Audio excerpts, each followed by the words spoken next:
Friends, अगर आप इस बार सीटेट के एग्जाम में अपीयर होने वाले हैं और अब तक कंफ्यूज्ड हैं कि कहाँ से स्टडी मटेरियल लें, कौन सा बैच ज्वाइन करें, कौन सा पेड कोर्स लें, या फिर कुछ मार्क्स से आपका सीटेट क्लियर नहीं हो रहा, या आप सेकंड पेपर के लिए परेशान हैं, आपका सेकंड पेपर नहीं क्लियर हो रहा, तो आज के वीडियो में आपके इन सारी प्रॉब्लम का सलूशन मिल जाएगा। वेलकम टू स्त्री कॉर्नर। मैं हूं आपकी फ्रेंड आराधना। दिसंबर 2022 में मैंने सीटेट के दोनों पेपर क्लियर किए। मेरा फर्स्ट अटेम्प्ट था और अगर मैं अपने बच्चे, अपने घर की रिस्पॉन्सिबिलिटीज के साथ अपने दोनों पेपर फर्स्ट अटेम्प्ट में क्लियर कर सकती हूँ तो आप भी कर सकते हैं। सबसे पहले बात करते हैं, अगर आपका फर्स्ट अटेम्प्ट है और आप स्टडी मटेरियल को लेकर के कंफ्यूज्ड है कि कहाँ से तैयारी करें, कौन सा कोर्स ज्वाइन करें, कौन सा पेड बैच लें, तो अपने माइंड से ये सारी बातें एकदम निकाल दीजिए कि आपको पैसे दे करके सीटेट के लिए पढ़ाई करनी है। बिल्कुल भी नहीं। YouTube सफिशिएंट है आपकी तैयारी के लिए। आपका स्टडी मटेरियल भी YouTube से ही मिल जाएगा। हाँ जी, मैंने पहले भी आपको बता रखा है कि सिर्फ और सिर्फ लेट्स लर्न चैनल को फॉलो करके आप सीटेट क्यों क्लियर कर लेंगे। और सबसे अच्छी बात ये है कि आपको यहाँ से फ्री ऑफ कॉस्ट नोट्स भी मिल जाएंगे। आप लेट्स लर्न चैनल के प्लेलिस्ट में जाइए, उनके किसी भी वीडियो के नीचे डिस्क्रिप्शन बॉक्स में आ जाइए और वहां पे आपको लिंक मिल जाएगा नोट्स का। वहां से आप नोट्स का प्रिंट आउट निकलवा लीजिए। सीडीपी के बहुत ही अच्छे नोट्स हैं, मतलब उससे अच्छा नोट्स आपको कहीं नहीं मिलने वाला। सिर्फ आपने 3 से 4 बार अगर मल्टीपल टाइम्स उसको पढ़ लिया ना, आपका सारा कॉन्सेप्ट क्लियर हो जाएगा। उसके अलावा आपको ईवीएस, मैथ्स और दोनों लैंग्वेजेस के भी नोट्स मिल जाएंगे। एंड ट्रस्ट मी, मैंने सिर्फ उन्हीं नोट्स को मल्टीपल टाइम्स रिवीजन किया है। चीजें अपने आप क्लियर हो गई हैं। और जब कॉन्सेप्ट क्लियर होता है तो चाहे कितना भी हार्ड पेपर हो, आप अपने कॉमन सेंस से करेक्ट आंसर ढूंढ लेते हैं। तो करना क्या है आपको, पहले लेट्स लर्न चैनल के प्लेलिस्ट में जाइए, वहां से आप नोट्स का प्रिंट आउट निकलवा करके पढ़ लीजिए।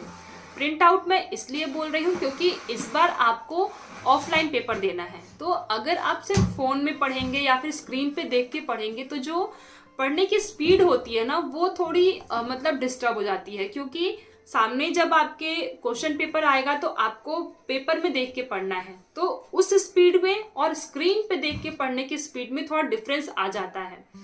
इसलिए मैं बोल रही हूँ कि आप प्रिंट आउट निकलवा करके तब पढ़िएगा ताकि आपकी स्पीड मेंटेन रहे पढ़ने की। ये हो गया आपका स्टडी मटेरियल। एंड प्लीज कोई भी कोर्स परचेज मत करिए, पैसे दे करके सीटेट की तैयारी मत करिए। अगर आपको लेट्स लर्न से समझ में नहीं आ रहा है तो आप एक और चैनल है जो कि अच्छा चैनल है, सचिन एकेडमी, आप इसको भी फॉलो कर सकते हैं। वो भी सर अच्छा पढ़ाते हैं, ईवीएस वगैरह काफी इंटरेस्टिंग वे में पढ़ाते हैं, बट मुझे लेट्स लर्न सफिशिएंट लगता है क्योंकि Mansi ma'am to the point पढ़ाती है। कुछ भी यहाँ वहाँ की फालतू बकवास आपको नहीं पढ़ाएंगी। सिर्फ जो चीजें सीटेट में आती हैं उतना ही आपको पढ़ाएंगी। और यहाँ वहाँ भटकने से बेटर है कि आपको एग्जैक्ट पता रहे कि पढ़ना क्या है और कैसे है। तो आप एक ये चैनल फॉलो कर लीजिए, लेट्स लर्न, ये आपका क्लियर हो गया। स्टडी मटेरियल आपको वहीं से मिल जाएगा और कहीं भी आपको नहीं भटकना है। नेक्स्ट हम बात करते हैं कि प्रैक्टिस के लिए इसमें प्रीवियस ईयर के क्वेश्चंस बहुत रिपीट होते हैं, इसलिए आपको 3 से 4, 5, कम से कम 4-5 प्रीवियस ईयर क्वेश्चन सॉल्व कर लीजिए। उसके बाद अपनी तैयारी करिए।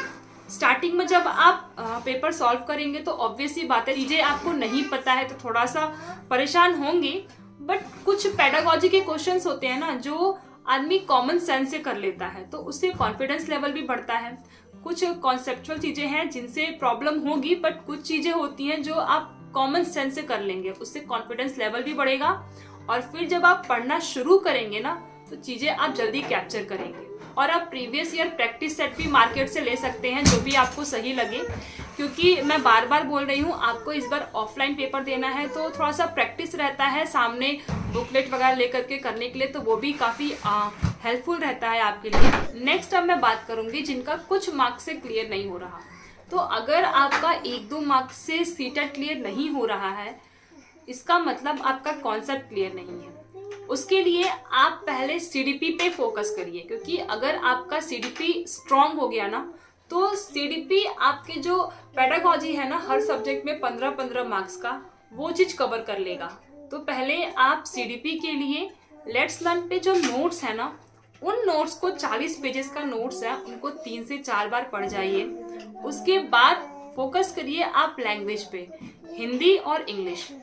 हम अक्सर सोचते हैं ना यार हिंदी को क्या पढ़ना है, पर वहीं पे हम मात खा जाते हैं। या तो आप अपना लैंग्वेज स्ट्रॉन्ग कर लीजिए, या तो आप अपना सीडीपी स्ट्रॉन्ग कर लीजिए, क्योंकि सीडीपी में 30 में से 27-26 इतना तो आराम से आ जाता है अगर आपका सीडीपी स्ट्रॉन्ग है तो। और अगर आपने अपना लैंग्वेज स्ट्रॉन्ग कर लिया, उसमें आपके 26 मार्क्स आ गए, 27 मार्क्स आ गए, तो आपका सीटेट क्लियर होने से कोई रोक ही नहीं सकता। तो जिसका भी कुछ मार्क्स से क्लियर नहीं हो रहा है वो थोड़ा सा हिंदी पे वर्क करे। अगर आपका इंग्लिश स्ट्रांग है तो इंग्लिश पे वर्क करिए और सीडीपी स्ट्रांग कर लीजिए। मैं आपको बार बार बोल रही हूँ, सिर्फ और सिर्फ नोट्स को आप कई बार पढ़िए, आपका कॉन्सेप्ट क्लियर हो जाएगा। और जब कॉन्सेप्ट क्लियर होगा तो ऑब्वियसली बात है आपका कॉन्फिडेंस बढ़ेगा, पेपर आप आराम से क्लियर कर लेंगे। अब बात करते हैं सेकंड पेपर के बारे में। तो सेकंड पेपर मतलब जितने भी बीएड स्टूडेंट्स हैं जिनको 6 to 8 के लिए आगे अपनी तैयारी करनी है, उनको सेकंड पेपर क्लियर करना होगा, ऑब्वियस सी बात है। तो अगर आपका सेकंड पेपर क्लियर नहीं हो रहा, अगर आपका एसएसटी है या फिर मैथ्स है या साइंस है, तो उसके लिए आप 6 to 8 की एनसीईआरटी प्रेफर करिए। वो भी आपको लेट्स लर्न के प्लेलिस्ट में मिल जाएगा। मैंने 6, 7, 8 की एनसीईआरटी नोट्स पढ़े थे, कोई बहुत अच्छे तरीके से नहीं, बट हाँ मैंने ज्योग्राफी, हिस्ट्री इन दोनों को अच्छे से खत्म कर लिया था। बाकी मेरा सिविक्स अभी खत्म नहीं हुआ था क्योंकि मेरा एसएसटी सब्जेक्ट है, बट फिर भी मेरा सेकंड पेपर क्लियर हो गया क्योंकि मेरा सीडीपी स्ट्रांग था और ईवीएस स्ट्रांग था। अगर आपका फर्स्ट पेपर की तैयारी है तो सेकंड पेपर आराम से निकल जाता है क्योंकि आपका सीडीपी स्ट्रांग होता है। आपको अगर सेकंड पेपर क्लियर करना है तो उसके लिए आप अपना सीडीपी और लैंग्वेज इन दो पे पकड़ बना लीजिए, बाकी तो एसएसटी अपने आप ही निकल जाएगा, आपको पता ही नहीं चलेगा। टीचिंग फील्ड में जाना है तो आगे भी आपको ये एनसीईआरटी पढ़नी ही पड़ेगी। अभी से पढ़ लीजिए, अभी आपके पास अच्छा टाइम है। सीडीपी को स्ट्रॉन्ग कर लीजिए, जो मैं आपको कई बार बता चुकी हूँ कैसे होगा। उसके बाद 6, 7, 8 की एनसीईआरटी पढ़ लीजिए और सबसे इम्पोर्टेंट जो भी नोट्स हैं लेट्स लर्न के, उनको रिवीजन कर लीजिए, कई बार रिवाइज कर लीजिए। तो ये था मेरा आज का वीडियो। आई होप आपको पसंद आया होगा। और अगर आपके पास कोई भी क्वेरी होगी तो कमेंट बॉक्स आपके लिए है ही। आप मुझे इंस्टाग्राम पे भी सर्च कर सकते हैं, आराधना राजीव दुबे से। मिलते हैं फिर नेक्स्ट वीडियो में।